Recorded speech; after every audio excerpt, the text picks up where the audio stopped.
السلام عليكم ورحمة الله.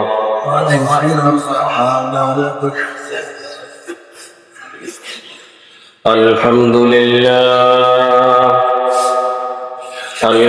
لله نحمده ونستعينه ونعوذ بالله من شرور أنفسنا من يهده الله فلا مضل له ومن يضلله فلا هادي له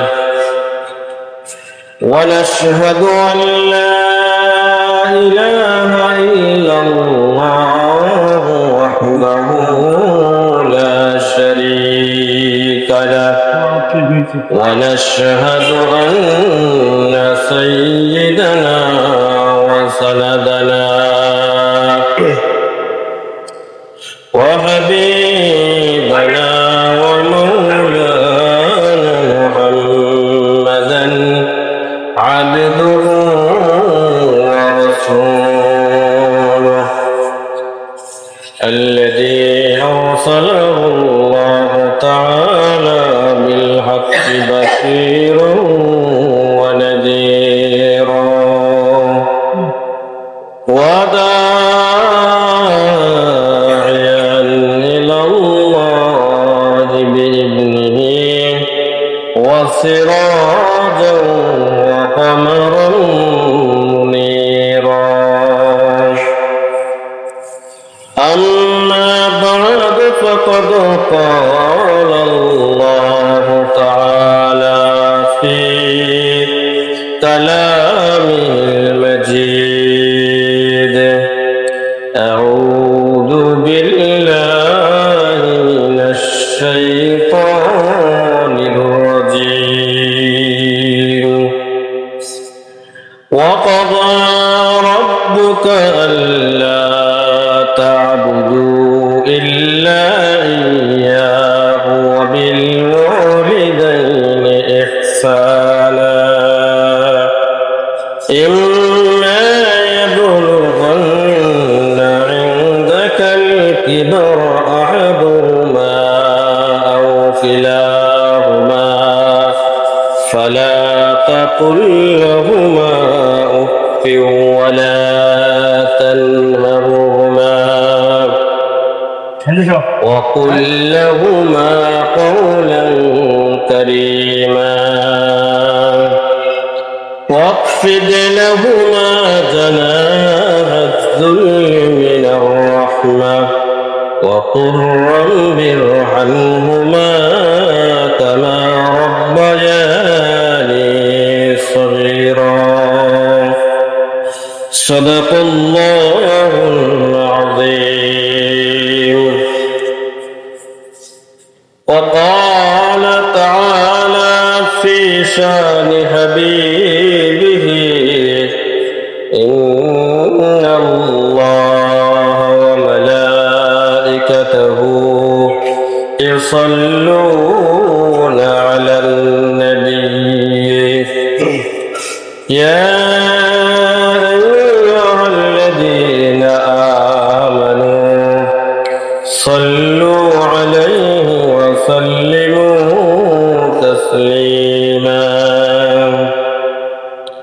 اللهم صل على محمد وعلى آل محمد كما صليت على إبراهيم وعلى آل إبراهيم إنك حميد مجيد اللهم بارك على محمد وعلى آل محمد كما باركت على إبراهيم وعلى آل إبراهيم إنك حميد مجيد بلغ العلا بكماله كشف الدجى الدجى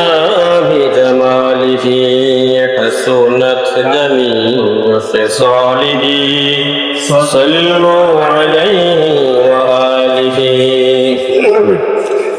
इस दुनिया की दोस्ती मिसल दोस्ती फूल है देखने में खुश नमा है मगर वो कुछ भी नहीं बलगल उला बिकमालिही कशफत दुजा बिजमालिही हसनत जमीउ खिसालिही सल्लु अलैहि व आलिहि। उपस्थित मुहतरम मुअज्जज सम्मानित मुसल्लियान इकराम, অসংখ্য অগণিত প্রশংসা সেই মহান রবের।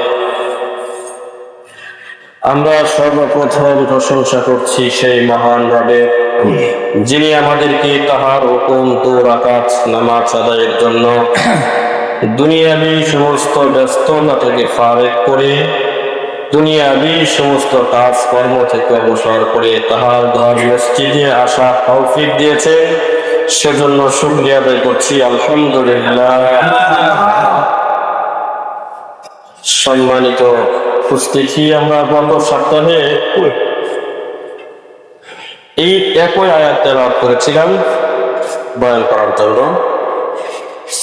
এই আয়াত প্রেক্ষিতেই হযরত মূসা আলাইহিস সালামের জীবনী থেকে একটি ঘটনা উল্লেখ করেছিলাম, যে একজন কসাই যে মা বাবার খেদমত করে হযরত মূসা আলাইহিস সালামের সাথে জান্নাতের মধ্যেও স্থান করে নিয়েছে। সুবহানাল্লাহ।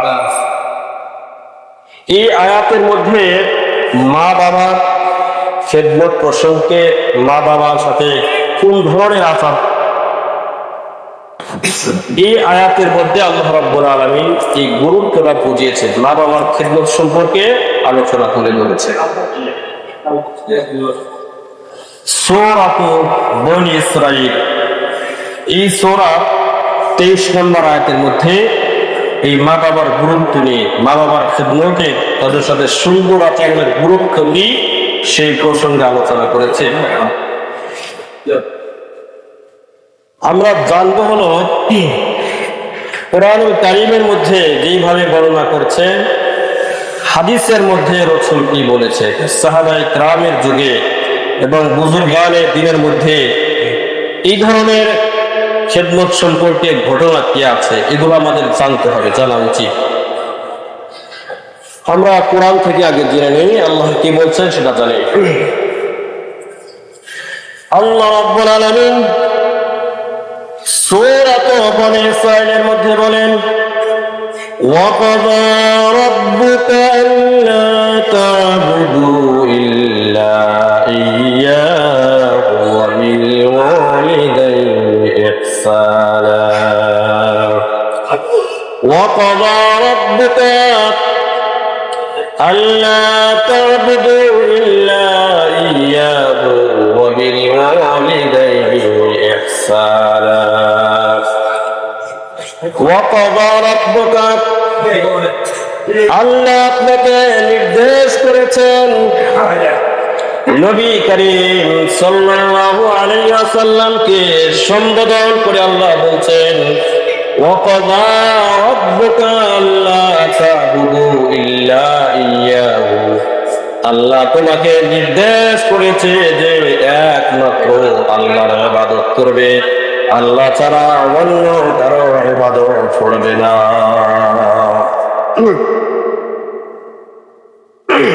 অন্য কারো ইবাদত বলতে কাকে বোঝানো হয়? মানুষ মূর্তির পূজা করে, মানুষ অগ্নির পূজা করে, আগুনের পূজা করে, মানুষ বৃক্ষের পূজা করে, মানুষ চন্দ্রের পূজা করে, সূর্য পূজা করে। আল্লাহ বললেন একমাত্র আল্লাহর ইবাদত করতে হবে, আল্লাহ ছাড়া অন্য কারো ইবাদত করবে না। এটা আল্লাহ তাআলার নির্দেশ।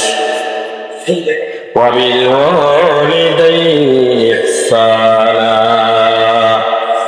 এবং তারপরে উল্লেখ করেছেন আল্লাহ তাআলার দ্বিতীয় আদেশ হলো তোমরা মা বাবার সাথে সুন্দর আচরণ করবে। সুবহানাল্লাহ। তাহলে এক আল্লাহর ইবাদত করা যেভাবে আল্লাহ তাআলার নির্দেশ, মা বাবার সাথে সুন্দর আচরণ করা, মা বাবার সাথে ভালো আচরণ করা, এটা আল্লাহ তাআলার নির্দেশ।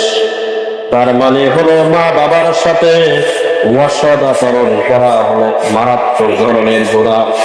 আল্লাহ তাআলার আদেশকে সরাসরি প্রমাণ করা। আকবারুল কাবায়ের, প্রথম কবিরা গুনাহগুলোর মধ্যে অন্যতম সবচেয়ে মারাত্মক বড় গুনাহ হলো ইশরাক বিল্লাহি তাআলা, আল্লাহ তাআলার সাথে অন্য কাউকে শরীক করা তথা আল্লাহ তাআলা ব্যতীত অন্য কারো ইবাদত করা, বন্দী করা কবিরা গুনাহর মধ্যে সবচেয়ে বড় কবিরা গুনাহ। এরপরে দ্বিতীয় নম্বরে সবচেয়ে বড় কবিরা গুনাহ হলো উকুকুল ওয়ালিদাইন, উকুকুল ওয়ালিদাইন তথা মা এবং বাবার অবাধ্যতা করা, এটা হলো দ্বিতীয় নম্বরে সবচেয়ে বড় কবিরা গুনাহ। তাহলে কবিরা গুনাহর মধ্যে সবচেয়ে বড় হলো আল্লাহ তাআলার সাথে কাউকে শরীক করা, এবং দ্বিতীয় স্থানে হলো মা বাবা অবাধ্যতা করা, এটা হলো কবিরা গুনাহর মধ্যে এই দুটা হলো অন্যতম কবিরা গুনাহ। এটা কে বললেন? আল্লাহ তাআলা বলেছেন যে একমাত্র আল্লাহর ইবাদত করতে হবে, এবং এরপরে মাতুব আলাই, যেটাকে আপনি গ্রামারে বলে, একই হুকুমে আছে যে এই পিতা মাতার প্রতি ইহসান করা, তাহলে এক আল্লাহর ইবাদত করা এবং পিতা মাতার প্রতি ইহসান করা, তাদের সাথে সৎ আচরণ করা, এই দুটি আল্লাহ তাআলার নির্দেশ, দুটো একই হুকুম। এরপরে আল্লাহ তাআলা বললেন ইন্না ইয়াবলুগান্না ইনদাকাল কিবারা আহাদুহুমা আও কিলাহুমা ফালা তাকুল লাহুমা উফফিন ওয়ালা তানহারহুমা ওয়া কুল লাহুমা কাওলান কারীমা। পিতা মাতা উভয় থেকে যদি একজন বৃদ্ধ বয়সে উপনীত হয়ে যায়, অথবা যদি পিতা মাতা উভয়ে যদি বৃদ্ধ বয়সে উপনীত হয়, তাহলে তাদের সাথে কেমন আচরণ করবে?